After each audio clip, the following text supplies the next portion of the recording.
This video was created by VinylicPuma of VinylicPumaGaming. Hey guys, so a while back I made a video talking about 9 things that Borderlands 3 needs to have. I figured that today I would make a sequel to that video called The 9 More Things that Borderlands 3 needs to have. Now, like last time, I wanted to do a straw poll for this video as well, and the question is, quote, which is your favorite Borderlands game? And you'll get to choose from Borderlands 1 to the pre-sequel, as well as Tales from the Borderland. With that out of the way, these are the 9 more things that Borderlands 3 needs to have. Alright, so the first thing here is going to be to bring back hybrid weapons. So, okay, we're going to have a quick preface here just to get you up to speed.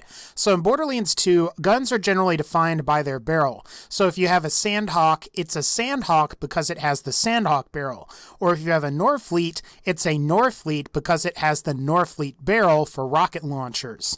Unlike Borderlands 2 in the pre-sequel, in Borderlands 1, unique weapons could be identified by a wider variety of specific unique parts, including but not limited to the barrel, the magazine, the scope, as well as the weapon accessory itself. And because of that, you could occasionally get 2 different unique parts to spawn on the same weapon, thus creating a hybrid weapon. And of course, the most famous of which is the Ajax Ogre from Borderlands 1, which consists of the Ajax Spear assault rifle barrel with the Ogre assault rifle unique accessory.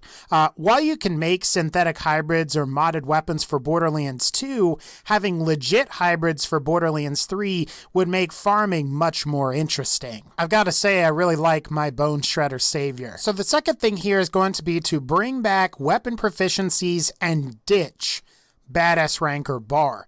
Something that I think Borderlands 1 did right was weapon specialty and proficiencies. The idea being that if you used a certain weapon type enough, you would become more proficient with it over time. You might be able to reload certain weapons faster or deal a little bit more critical hit damage than normal. Or maybe you would get better fire rate with SMGs, for example. What I also liked about weapon proficiencies is that if you got to a new level of proficiency with a certain weapon type, you would get a bonus to your experience points, which would count towards your next level in the leveling up process. In comparison, I think that Badass Rank's implementation is sort of mediocre in my opinion.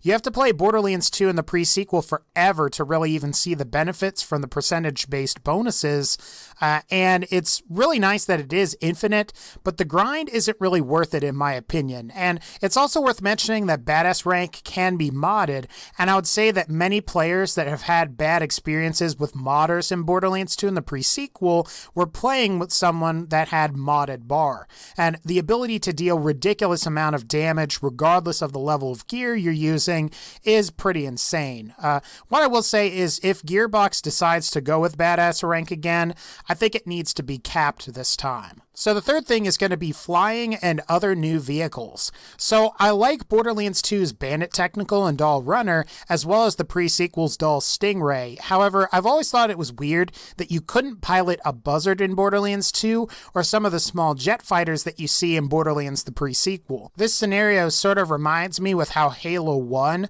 you couldn't originally pilot the Banshees in multiplayer, and it was only available in single player. Now, I could be wrong about this, but apparently Gearbox considered cutting Buzzards from Borderlands 2 simply because you couldn't actually pilot one in the game. Now, one other thing a lot of people complained about with Torgue's Campaign of Carnage DLC was that you couldn't spawn the motorcycles that some of the enemies ride, and I actually kind of agree with that. Ultimately, it would be cool to have drivable motorcycles or hover bikes as well as Buzzards in the next Borderlands game, and it might be cool to see Captain Scarlet DLC's Sandskiff return as well. So the fourth thing I would like to see is modular weapon customization. Now, this is a more divisive thing that not everyone will agree with, but I would like weapons in Borderlands 3 to be at least partially modular. Maybe not to the extreme that the guns and weapons in Fallout 4 are, but maybe in some lesser but similar and some cool ways. On the lighter side of things, it would be cool if you could apply your own skin customizations to your very own weapons to personalize them even more. Say you get a Sandhawk, but you don't like how it looks, maybe you could take it to Claptrap and then he would allow you to paint it red or whatever color you want with maybe some cool overlays. ways. Maybe you could also age it or make it look dirty as well. Maybe you could also add modifications that allow bullets to pass through enemies, or maybe you could have modifications that deal more damage to armor or flesh-based enemies, and then these certain modifications would stack with both fire or corrosive elements, and you could use combinations of the two to take down certain enemies. Now, on the heavier side of things, it would be cool to have the ability to customize weapons once you've finally beaten the game and as like an end game experience. So let's say you spent 3 to 4 hours farming for a gun that you really wanted, only to have it drop with like terrible parts. Perhaps Gearbox could add a new currency like Seraph Crystals for Borderlands 2 that would allow the player to modify their weapons with different grips, scopes, and more. That way it stays within the core gameplay loop. Our fifth thing here is also going to be somewhat divisive, and that is I would like Borderlands 3 to remain a fun online as well as offline experience. So like I said, this is also a more divisive subject that maybe not everyone is going to agree with, but one of the directions I see a lot of similar games like Destiny and The Division in like the direction that they're going towards is an always online, always connected experience. And honestly, I personally feel that always online would be bad for the Borderlands franchise. Look at it this way, if your game is totally server-side, you not only need a good internet connection to play it, but the server has to be pinged any time an action is performed. And if the servers aren't up to snuff, always online games can become very laggy and aren't quite as responsive as maybe something like Call of Duty is. I guess one of the common reasons people advocate for always online games is to stop hackers. The thing is while it does ultimately stop low-skilled hackers, games like The Division and Destiny will still have issues with hackers, regardless of whether it's always online or not. It's also worth mentioning that DDoS attacks are also a really common occurrence in these games. Destiny's PvP mode apparently has issues where players that are losing the match will DDoS the winners, and that negates any awards that the winners might be winning. From my perspective, a big selling point for Borderlands on console is that you can play the game split-screen co-op, and you also have local multiplayer. And this is a feature neither Destiny nor The Division have, and sets Borderlands apart from those games. One of the criticisms of Halo 5, not related to Borderlands, is that it didn't include split-screen co-op, and one of the key multiplayer features like Forge required an always online connection. And this was weird because Forge never previously required an always online connection. By the way, 343, why the fuck does Forge require me to be online? That's bullshit. But I digress. The sixth thing here is going to be transfer data and loyalty rewards. So each Borderlands game that has come out so far has included a loyalty reward system, and I would ultimately like to see that for Borderlands 3 as well. Now for Borderlands 2, if you had a Borderlands 1 save file, it gave you some like legacy skins. For Borderlands the pre-sequel, if you had a save file for Borderlands 1, you got access to the bullpup shotgun, and if you had a save file for Borderlands 2, you got access to the masher pistol. Borderlands 3 definitely needs to make use of loyalty rewards for all 4 of the games, including Tales from the Borderlands. Now, I'm not sure how save data would work on PS4, as the PS4 isn't backwards compatible, but I'm sure Gearbox could think of something for Borderlands 1 players.